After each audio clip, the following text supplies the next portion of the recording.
What's up, guys? Welcome to another night of spoilers. We don't have Colin with us, unfortunately. He was busy, but he should be with us next time. And I think next spoiler video, in spite of we doing every 4, should not be till Wednesday night, and that's when Joey's gonna be available again. So we'll have all 3 of us back. And so before we do jump in immediately, there's something I was going to say about it was confirmed that Kaguya is in the set, that Kaguya for the buy 2 box promo. That was posted in the global group. It looks like Jeff confirmed it as being within the set. He did also say in that same post that it looks like they're going to a new printer this go around. Not sure what that means. Not sure if it's going to be any better or any worse. So hopefully it's super duper better. And we saw some hints at like what J Ruler on another cards that has a new name we hadn't seen before. So it'd be cool. They went somewhere that could put them back into the packs again, and that's what that is. Who knows? We'll see, right? Mm-hmm. It sounds cool. I mean, if it's the kind of the older people running the company, maybe they like the other printer, the old printer, the very first printer that they were at. I just hope it's not the one that they did for the Time Spinning Witch set, which is the one that had the ink coming off and the scuffed corners. But we'll go ahead and get started. But before we do, make sure to visit Happy Little Hug Factory. You can find a link in the description below where you can pick up this pre-orders for this set. And if you click that link, they know that we sent you over, and we would appreciate it. But Joey, if you'd like to get started on the first card. Yeah. So here we have Berserker Chimi Me. She is a 3-cost, 2 wind, 1 void, 700, 1,000, Mimi Tribe Resonator. As long as your J Ruler is Chimi Me or Chimi Me Guardian of the Sacred Bow, this card gains Eternal during your turn. Whenever another Mimi tribe you control is put into a graveyard from the field, recover this card. Then you can rest a Firewall to use ability. This card gains plus 300, 0 until end of turn. So it's interesting. I mean, I want you to read it because I knew that you've looked into Chimi Me. You've built it too, right? Like you're into the beast. You had a Joe's Corner about Chimi Me. I know, but my Chimi Me deck list wasn't like that type of Chimi Me. But no, I obviously I think this is pretty cool. I don't know if it really is gonna take slots. Yeah. I don't think so either. Yeah. It's cool to see the green-red combination though, because we've been pointing out all the dual color combinations. I think we've seen them all almost, except for like 2. And like which color combinations have we not seen yet? Green black is the only one we haven't seen, and green black and black red, which we've seen as the pre-release promo card. We haven't seen it in the set itself, but we have seen it technically. Got it. Yeah, no, but like Berserker, like she seems pretty great. She's has a lot of attack and defense. Her defense is pretty insane, honestly. Like having Eternal is I think having Eternal is the best part of this card, personally. I think being able to like attack in when you can like either sacrifice your Mimi tribes or have them go in first is really good. The red activate ability is going to be really difficult, in my opinion, to actually utilize unless they give us back dual stones, which would be pretty tight, obviously. But like if you could activate that red ability like at will, then I think she would be really, really awesome, because that's a huge steroid. But yeah, I definitely do think the Eternal is definitely the best part of this card, and I think it's why she definitely could see play if people are going to run her. Let's see. You want to read the flavor there? Yeah. Under Shiva's influence, Chimi Me became an avatar of battle, which is pretty freaking cool. All right, then next card is Chant of Tranquility, Divinity 3 Chant/Rune with Quick Cast. It says choose 1. If you control Kaguya, Sealed God of the Moon, you may pay 2 void less to play this card and choose up to 3 instead. So you have put the top card of your Magic Stone deck into the field rested. You have return any number of target resonators you control to their owner's hands. And then we have put any number of target cards in any graveyard on the bottom of their owner's decks. Okay, so I know Colin isn't here, so he can't get all crazy about this card, but it is pretty insane. Like I saw this card and I thought, okay, well, this is pretty decent. And then I started thinking about it more, and it's like the 1-cost Magic Stone ramp is pretty crazy. The 2-cost reduction is like pretty crazy. Kaguya is a absolutely crazy resonator who is like a easy cancel. Returning your Kaguya back to your hand to cancel other stuff is also crazy. Oh yeah. I kind of like the bottom of their decks. I don't think it's that prevalent with the new Dark Alice card. I think it won't be as strong, but I mean it's really great for like if they play her, then you can like chase this to her effect and be able to get those cards out before they become issues. But yeah, no, I agree. Like it's three very good modes. The third one not as relevant, but depending on when it's played, that could help you saving some resources from the graveyard back into the deck.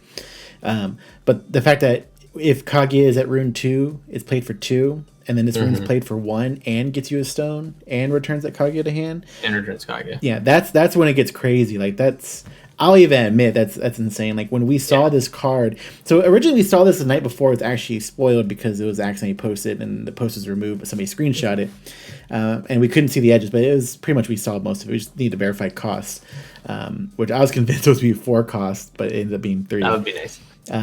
But it when we saw that, it was like we are getting Kaguya in the set, right? Like we at the time didn't have it confirmed. Oh yet. Yeah, that's a good point. Because if it was a buy box promo, it was like, hey, here's this really good card. You need to buy $2. Hey, we need to give you incentive to even buy even more of that. So here's it. But it's in the set, so it's a slight relief. I think it's knowing it went to the new printers. It's going to be like what same print ratio somebody was saying. So pulling SRs was not bad originally, but the fact that it was double the SRs, it may be even more difficult to pull some of these cards. Like to buy more boxes just to guarantee it. Yeah, I'm pretty. It's sure like if you're doing 2, 3, or 4, it's like well at that point you're at least guaranteeing the Kaguyas from the promo the buy box promo. It's like it's this weird ratio I think that's going to start happening like when you start opening product. But I'd be interested also to see what the Kaguya art looks like, only because if you looked at the promo for pre-release of Satan and then the one the artwork, it looks like it's in the set. It's just like the red's gone, and you look at the Odin for the I'm sorry, I got him backwards. Satan was a buy box. Odin's pre-release, and you look at Odin, he has his hand here on the artwork for the set, but then in the promo it's just like it's here now. So I wonder if like everybody's like, oh no, we're gonna get the super psychic tinfoil, right? No, if everybody's like, man, but at least it's a really pretty art. It's like, oh yeah, well in this one, yeah, her eyes are open, but this one, her eyes are closed. Like if that's gonna be the subtle difference that we end up seeing, of what's actually in the set to buy $2. So we'll see. That would be really sad. Maybe we get Colin's take on this during the podcast since he wasn't here. I'm sure he's gonna go absolutely bonkers. He is. Yeah. He said, I'm pretty sure we were talking it would be crazy broken at 4 cost. And he's like, like the other thing is that you don't really think about this. Just goes like 3 copies in your actual deck too. So like you're you never really think about that power level and like I would be okay if this couldn't bounce your own Kaguya back. Like, then I would be like, okay, return, target resonators, you control the owner's hand. Like, that's a decent, pretty good. Like, it's okay. Like, I never value those effects that highly because you're kind of setting yourself back on tempo. But the whole point of Kaguya is to use that tempo to cancel their stuff. So, like, if Kaguya didn't exist, I feel like this would be a little more balanced. Yeah. But otherwise, like, or if it had just other the card, or if it had other caveats, like if it was like pay 2 less while it's in the rune deck if you control Kaguya, so that way you're not playing them from hand for 1. But this is to me like for 1 and not having the other modes. I know this is okay, so you're gonna get the modes no matter what because you're gonna have the Kaguya, or you're not gonna pay it for 1. But it's best like ramped right now, like in green. Because they were using, what was it called? I always forget the card. Absolute awareness. Now you can just use, it's not searching it, but at least it's getting the stones out no matter what color they are. I don't know. It's just think about like, okay, if we're talking about balance, this should have been just choose 1 mode and then you pay 2 less to play it. And that like period. You shouldn't choose all 3 if you get to play this. Even then I would think it would be too OP. Like I think bouncing your own Kaguya to cancel more stuff any time you play her is is too good. Yeah. We'll do the next one. So, yeah, saving Kaguya to replay her is like crazy. So I'll read the flavor here real quick. When I came to, I was surrounded by cats. Kaguya sealed God of the Moon. And apologies for everybody on the brain farts I'm having right now. I just can't get it together. All right, you're up. Okay. Invitation to Purgatory. It's 2 Darkness Will. Divinity 3, Chant/Rune. Produce red black. Search your deck for a card and put it into your graveyard. Then, if there's a card named Satan, God of the Fallen, in your removed area, search your deck for a card and put it into your graveyard. Shuffle your deck.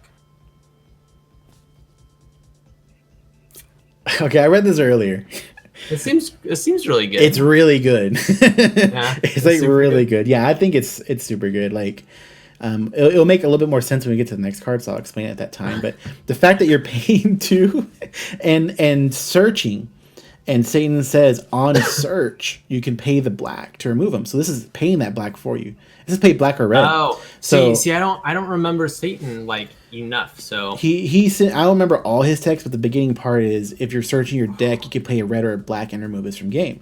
So if you pay 2, you're searching. Use the one produced from this to remove him from game. Then you get to search again. Remove or discard the card that you're doing, send to the graveyard, right? And then you get to search again. Yeah. So I thought that was pretty crazy. You know what's tight or not tight, but like OP, but not OP, but like pretty crazy. This is just color fixing too. It's like pay black to get black red. Like just that, you're like that's pretty tight. Oh wow! You know what? I thought it was black or red, not black red. That's even crazier. Like yeah, it's both. Yeah, and then it's like okay, so you remove one, and then let's say you move Satan or you already had him removed. Then you get to put like I don't know, Skeleton Horde in your graveyard, and then you get to play the whatchamacallit card. Or this slots into like all the Dark Owl stuff you could do.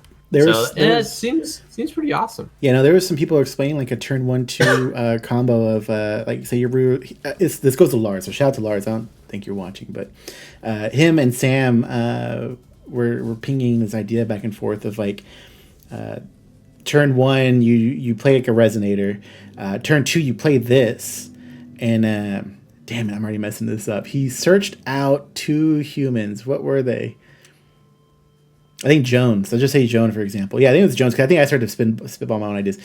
Pay 2, you search a Joan out. You remove Lucifer from play. You pull another Joan out. And then you, with the extra will, would play March of the Dead, right? Or March of the Undead, to pull one Joan out. And then play Einharjar's Summons to pull the other Joan out. Now you have 3 Resonators in the field, and 2 of them are Joans. And they both gain swiftness, right? Yep. And that's a turn 2 situation. That's actually tight. Oh my god, yeah.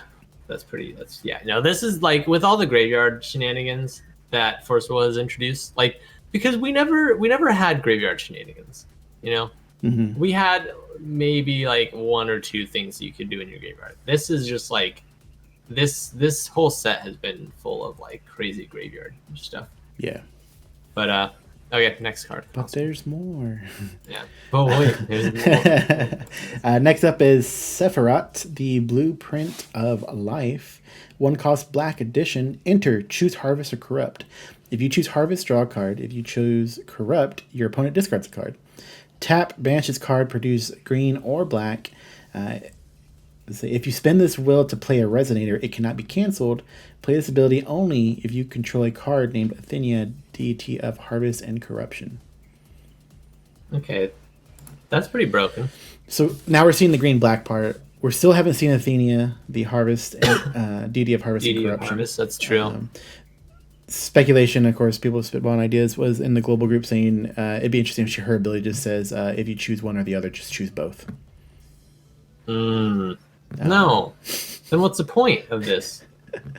To enter, and you choose it without her in play. So you end up choosing. No, well, right now you would play it without it, and I'm gonna choose corrupt. I thought it was interesting. Like turn around like turn 1, and you're going second, and you just drop 2 of these for corrupt to make your opponent discard, and then and then you and then 0 cost like Tears of the Fallen, right? And then later on you get the what's your name in play. Now you're producing green black or whatever. Actually, you just produce a green black on any card. It's just the not canceled part if you control her. So no. Does it? Yeah, it's a period after the banish this card, produce green black period. No, but and then I think the No. I don't think so because it's all one activate ability though. Okay. Like, I thought I was just saying if you use it to play a resonator, it can't be canceled. Okay, so play this ability only if you control her. Yeah, I think it's considering the entire ability, which makes it a little more fair. Yeah, because that would be like I was saying, it would be crazy. Like, okay, cool, right. I did all that. Hey, look, I have 2 will. Let me do look of corruption. Right, there's like a mana or a mana rock. Like the crazy thing about this is that it dodges all the like. Everybody's like, man, addition removal. You know what was it like 3 or 4 months ago? I don't know. You know, it was a certain amount of time ago. It's like, oh, there's so much addition removal. And it's like, this thing doesn't care about addition removal. It enters a field and then you get your effect off.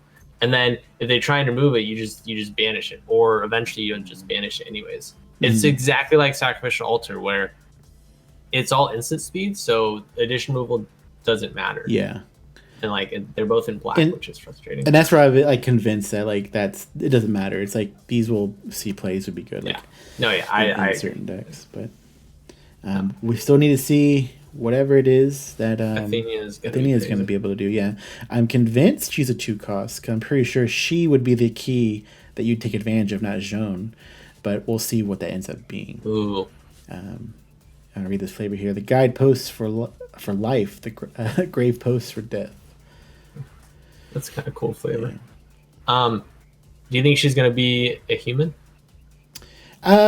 I could see it when I started wasn't the first Athenia human? Yes, because when I started to theorize, like, what if she's a 2-cost?